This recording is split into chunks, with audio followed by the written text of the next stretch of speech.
O fariseu e o publicano.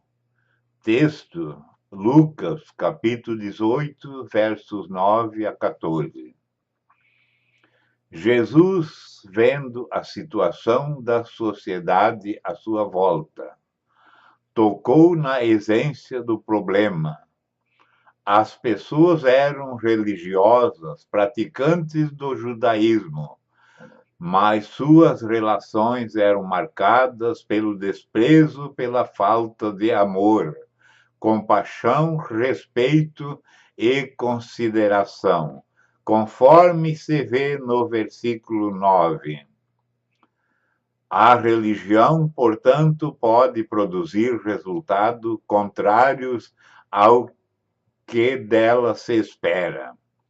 As religiões têm feito mais para separar as pessoas do que para uni-las, para atacar a raiz do problema. Jesus contou uma parábola.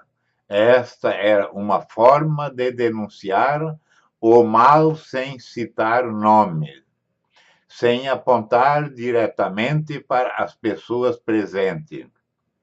A parábola era um caso fictício que levaria os ouvintes à reflexão. Cada um se identificava como um dos personagens. Dois homens vão ao templo para orar. Eram aparentemente iguais. Ambos estavam realizando um ato religioso, a oração, assim como Caim e Abel. Trouxeram ofertas a Deus.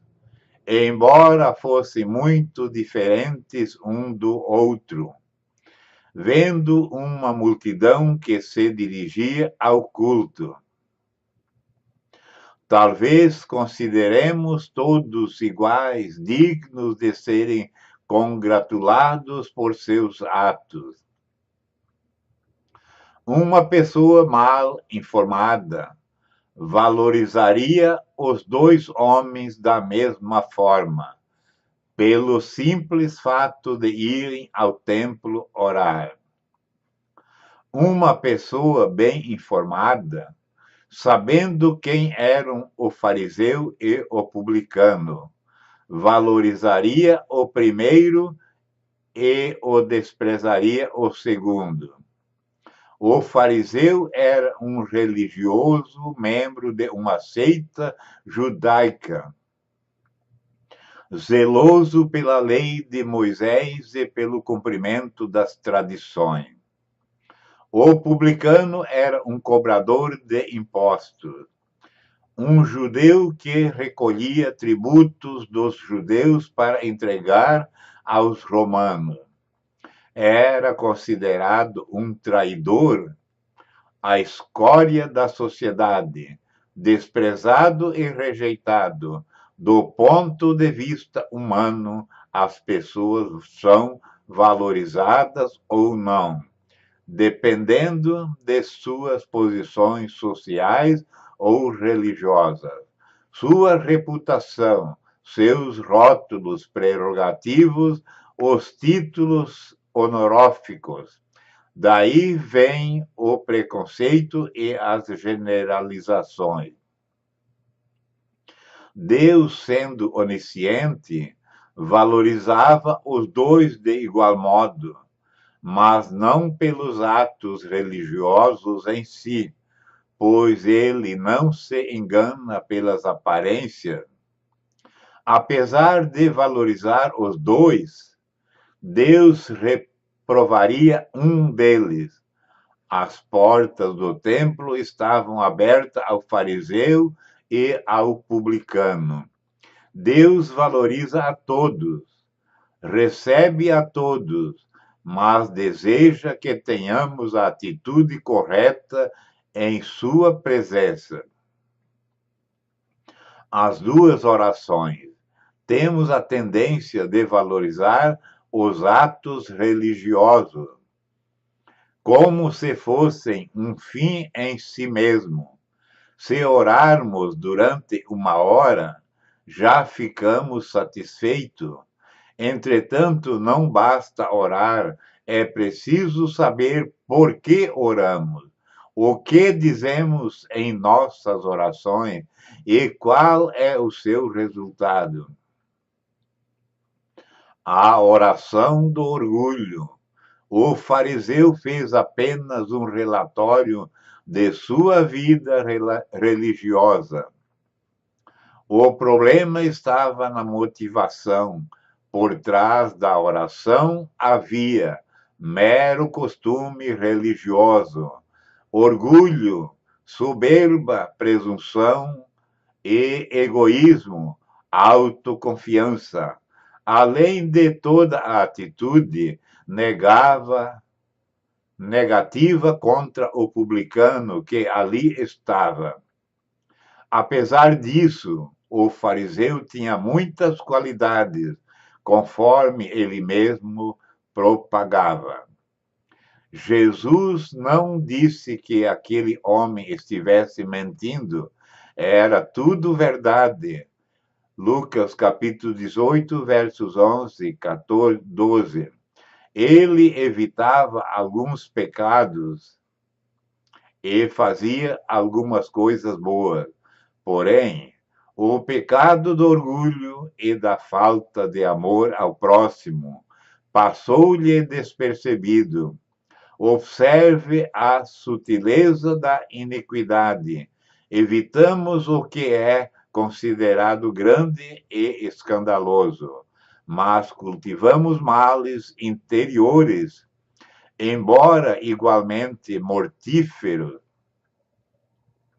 Sua autoimagem, algo tão valorizado, atualmente era a melhor possível, mas não correspondia à forma como Deus o via. O fariseu estava muito satisfeito consigo mesmo, porque se comparava ao publicano e aos piores homens da sociedade.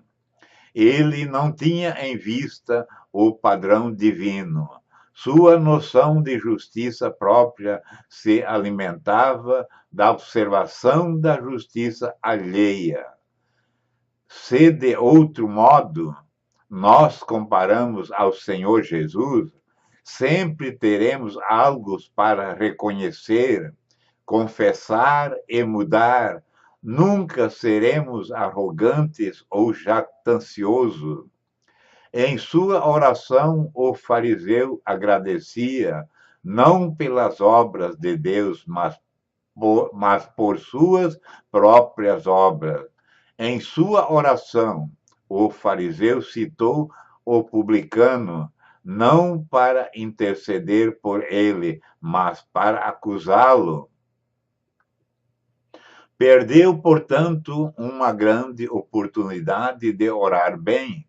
Deus estava ali para ouvi-lo, mas ele só disse bobagem. A oração da humildade e do arrependimento. O publicano tinha consciência do seu pecado. Isto é fundamental para que haja perdão. Sua autoimagem era ruim, porém realista. Ele se humilhou diante de Deus, pedindo misericórdia. Tal atitude agradou o coração do Senhor. O resultado da oração. A oração do fariseu não obteve resposta, porque ele não perguntou nada, nem pediu coisa alguma, mas apenas teceu elogios a si mesmo. Eis o exemplo de uma oração absolutamente inútil. Dessa forma, muitos fariseus frequentavam o templo em vão durante toda a vida.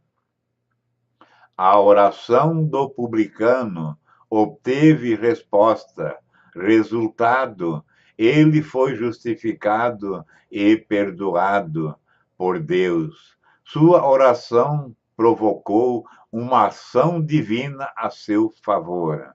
Conclusão: mais vale um pecador arrependido do que um justo orgulhoso. O fariseu era um falso justo. Capítulo 18, versos 9. O publicano se tornou justo de fato, pois foi justificado por Deus. Deus está pronto a perdoar e nós estamos prontos para reconhecer o pecado e pedir perdão. Jesus é observador onipresente. Ele vê quem está no templo, o que está fazendo, sua intenção, seu caráter. O publicano voltou para casa justificado. O fariseu voltou da mesma forma como saiu, embora estivesse satisfeito por ter cumprido sua obrigação religiosa. Como você voltará para casa hoje? Como você voltará para casa hoje? Será que você vai voltar satisfeito, fazendo uma oração orgulhosa, se engrandecendo a si mesmo e não agradecendo o nome do nosso grande e poderoso Deus? Amém.